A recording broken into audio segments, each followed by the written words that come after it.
The art of being overrated. I feel like when it comes to being overrated, it's when fans and like, commentators and everyone, they give a fighter some kind of realm of like, this fighter is really this, he's really that, he's really elite, he's the best. And I just don't buy it. And let me tell you something before I get into my overrated list. Like I said, people have a different definition of overrated. Mine's just like if someone's getting hyped up to an extent that they just don't deserve to be. So a lot of these fighters are going to be acknowledged as good to some of you guys, but I think they're overrated, and I'm going to explain the reasons. So let's get right into the video, starting off with Flyweight. People aren't going to like this, but with Flyweight, I'm going to start off with Steve Erceg. Yes, I know, Kenny. And I know you guys going to be like, Kenny. Are you just saying this because he lost to Kai Kara-France? No, I think Kai Kara-France is going to be champion soon. But this is the thing about Steve Erceg that I actually noticed. Steve Erceg, great fighter. Good for who he is. Good for what he does.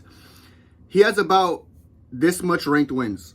0 ranked opponents he's beaten. So here's my thing with this. Like, I understand the realm of like, oh, Steve Erceg's so complete. He's so good. And he is. Just like every other flyweight. Like, he beats a lot of, like, flyweights are just known for being well-rounded. They have great scrambling, great striking.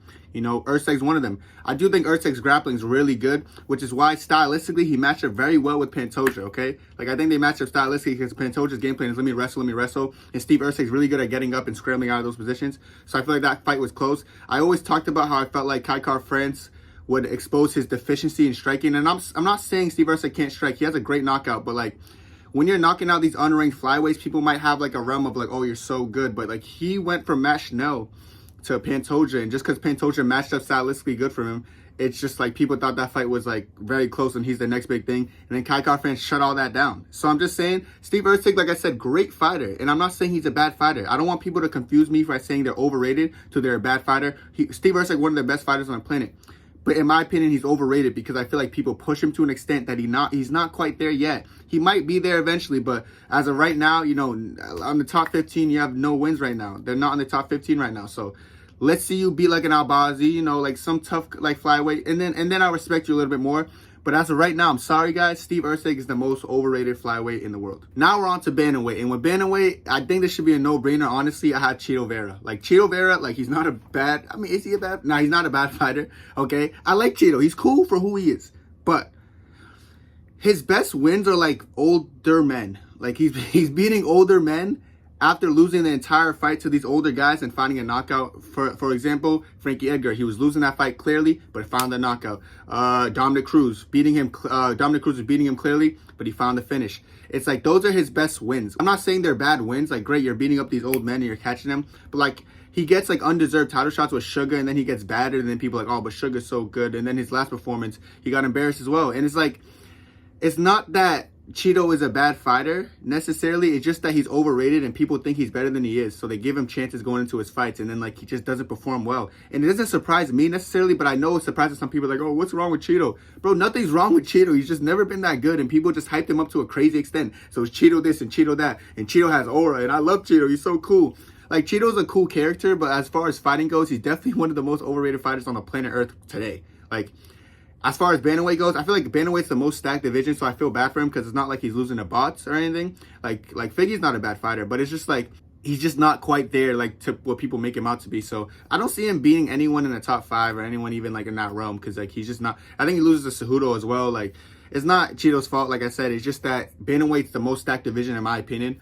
So yeah, it's just that he's fallen short to these great fighters at Bantamweight. And Chito, bro, you're cool and everything, but like, I just can't. To me, you're overrated. I know people aren't going to really agree with this, but I'm not feeling it. And now we're at Featherweight, and people kind of know my opinion on this, and I'm just going to reiterate it. It's Yair Rodriguez. Like, I know people love him. He's a great creative striker, and he loses to good people. Of course, his last performance against Brian Ortega off a long-ass layoff. Ortega took a long-ass layoff and came here and took him down like he's a... Bro, Ortega's not a good wrestler. Don't get it mixed up. His wrestling's not absurdly well. Like, he just gets his opponents just end up on the ground with him and he submits them or something, cool. But he literally like ragdolled Yair to the floor and then submitted him. It's like embarrassing. Like, oh my god. And what Yair's best one is probably Josh Emmett, which is great. He showed Josh Emmett he's the superior striker. Josh Emmett's kind of only known for an overhand though, but like, Yair has some good wins, but I just feel like he was overrated. I know once he had that belt, some people actually gave him a chance against Volkanovski. I don't know if y'all remember this, but I remember like, oh, Yair's striking just might be too dynamic for Volk, this, that, and the third. He got embarrassed. And it's not that Volk's bad. It's just like he's not good. Like, Yair's just not as good as people make him out to be. Like, he's a good fighter, yes, but I feel like after the Brian Ortega fight, people are starting to open their eyes and realize, like, you know what? Yair's not that good. But before that fight, I'm telling you, the glaze was crazy.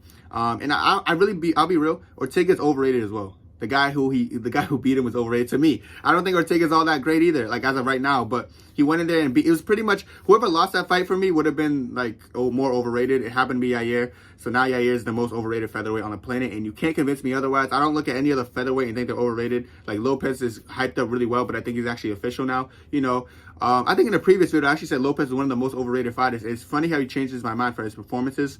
Yair has not changed my mind. So he's going to stay as the most overrated featherweight. Lightweight, bro. I don't know if this is a hot take, but I'm going to hit you guys with the real. Lightweight, I'm going with Renato Moicano. I feel like people love him because how he talks on the mic and like the aura he has.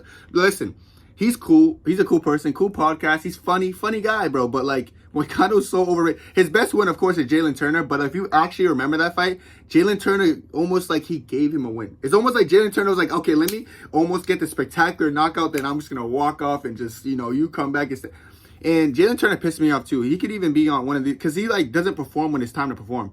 So Turner's like a little bit weird in there, but I still think Moicano is just more overrated because I feel like, I don't know, like, I feel like people forget how lackluster of a performance he has, and then, like, he gets on the mic and says some stupid BS, and everyone's like, oh, we love you, my God, we don't care about that horrible, shitty performance you put on, we love you, you're so funny and so cool and so quirky and just so itsy-bitsy and demure and cute.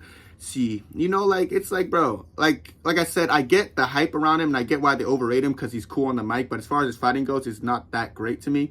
I think BSD is going to beat Moicano, and I also think BSD is very overrated. He beat Matt Favola, then people gave him a chance against Dustin Poirier, another overrated fighter. However, I do think Moicano is more overrated, and I feel like when BSD and Moicano fight, BSD is going to show levels, which is why I also think, you know, Moicano is going to be more overrated. And if Moicano beats him, he proved me wrong, and I would switch him with BSD, honestly, but, I have a good feeling BSD is going to win. So I'm going to definitely say right now, as far as lightweight goes, Renato Moicano, show me the money. He's the most overrated fighter. He's just good on the mic and y'all love him. Say it how it is. Welterweight. We just went from Brazilian to Brazilian because for welterweight, I got Gilbert Burns. And I know people are going to be surprised. I used to be heavy on the JDM's overrated.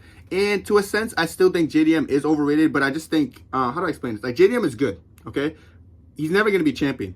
Like, he loses to a Shafkat, he loses to a Usman, he loses to a Bilal, you know, maybe to an MVP, a pure striker like MVP. Like, he loses a lot of people, but I can't take away from him. At least he's beating some good people. He's beating Randy Brown, you know. But Gilbert Burns is like, as of lately, his wins against, like, yeah, he beat Neil Magny, like, Jorge Masvidal, like, well out of his prime. Like, it's just like, looking at that, I'm like, damn, those were his last two wins. Like, damn, bro. And other than that, he's been losing. And, like, of course, he was up 2-0 against JDM before he got finished, but, like, even he just looked sloppy. He looked tired, man. Like, I don't think his endurance was ever like fully there, but like it just looked bad in the JDM fight. It's like he's slowly going on a decline.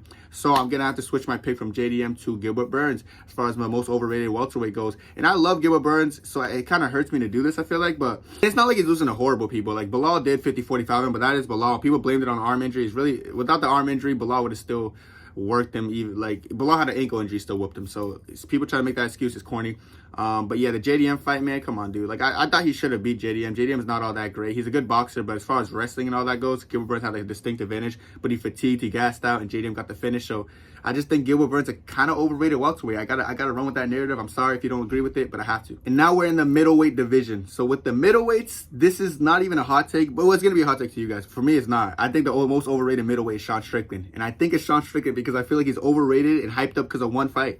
You look at one fight, and they always point to that one fight of Strickland. He beat Izzy. He beat Adesanya. He's the best of all time. He's going to get so much title defenses. He lost his first title defense against DDP. And let me tell you something, bro. Even before that fight, like, he was losing the first round to Abus Magomedov, and then, like, he Abus fatigued, and he got the finish. Like, Abus is not all that great. If he's winning around on you, it's almost embarrassing. Yeah, it's just not that impressive to me. And then, in addition to that, like, you see performances against, like, things like Jared Cannonier, where Jared Cannonier outworked him at, like, 38, 37. Like, it's just, like, dude, like, Strickland is not that great. But, like I said, I understand the narrative, and people are so hyped to see this rematch with DDP, but I swear to God, like, DDP is going to go in there, he's going to beat him pretty comfortably. Sean Strickland fights the same every single fight. He doesn't ever adjust, which is why he's going to hit a decline, or like he's going to hit a plateau. That's a better word for it. Plateau, where he's just not going to improve. And I feel like DDP actually tries to improve. He actually switches up his approach. He does whatever it takes to win. So yeah, Strickland's just the most overrated middleweight, and I don't think it's that close. But like I said, people are going to click this video and be like, no, Strickland's so good. Izzy's the most overrated, because Izzy has 5 title defenses and 2-time middleweight champion, but still, like, you know, I understand how comments work and how YouTube works, but I'm going to be real. I just think Strickland's the most overrated middleweight, and if I'm wrong, fight me for it. Simple. And now we're at to light heavyweight. And light heavyweight, this is going to shock some people, but I think it's Yuri Prochazka. And I know you guys are going to be so confused, like, why? He's only losing to Pereira. And I agree. He's, like, really only losing to the top of the top, which is Pereira. But it's just his fight style in general. I just think it has no longevity attached to it. Like, I feel like the way he fights, it's almost like you can't fight that long for, like, a majority of your career. Or, like, once you get older, the athleticism goes away. You're going to rely too much on your head movement. You have no defensive ability. You're just going to take too much damage. So I just think he's overrated in that sense. I don't think he's going to beat anyone anytime soon. It depends who he fights next. If it's Jamal Hill, I see Jamal Hill beating him. You know, if it's Ankalaev is mobs him. Rakic, I know you beat Rakic, but, like, even that performance was so hard for him to overcome because he was taking so much leg kicks and so much damage. He almost got finished in the first, you know? So it's just his fight style in general. I just think it's a stupid fight style to have, especially at light heavyweight. Like, Carlos Ulberg would hurt him. Like, I'm telling, man, and it's like, it hurts me because I actually like Yuri Prochazka and I want him to succeed. But it's almost like, dude, like, your fight style is just not that great to me. I feel like you're just going to get caught a lot. But like I said, people are going to be upset with this one because they're like, no, his defense is fine, but it's really not. Like, it's really not. And, like, I feel like he's not even old, but I feel like as he ages, like, the defensive ability is starting to go away. As he keeps getting finished, his brain cells, you know, like, it's starting to make him fight dumber and dumber. So it's like, dude, like, I don't know, man. I like him. I hope he comes back, and I hope he proves me wrong so bad, but I just don't see it happening. So as far as light heavyweight goes, I'm going to say the most overrated is Yuri Prochazka, unfortunately. Last but not least, we got the heavyweight division, and I think the most overrated heavyweight is Curtis Blaydes. And I feel like you guys are going to be like, why? Is this because he just lost to Tom Aspinall? No, I don't think it's just because he lost to Tom Aspinall, but you look at any Curtis Blaydes performance, I think his best win was against Jailton Almeida, and you guys saw how that fight went. Like, I don't know if you guys saw how that fight went, because everyone always glazes that win. But, like, in the first round, Jailton Almeida destroyed and mopped him and was embarrassed. And he took down the best wrestler, like, 9 times in one round. And I also think Jailton Almeida is the best heavyweight, so I'm not taking him too much for that.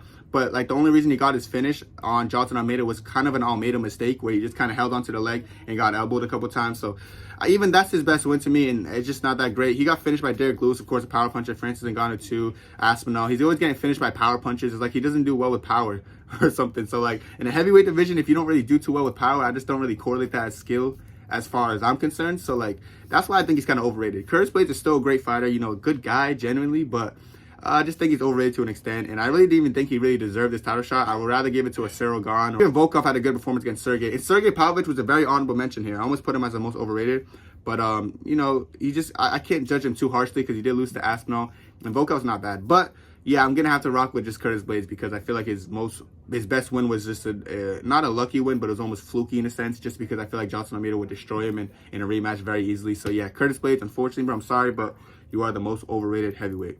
But that's it for this one, bro. Let me know what you guys think, because I feel like I aced it, and I know there's going to be some hot takes in here, but I really don't think they're that hot of a take. But yeah, that's it for me, though, and God bless. 2, 3, 4.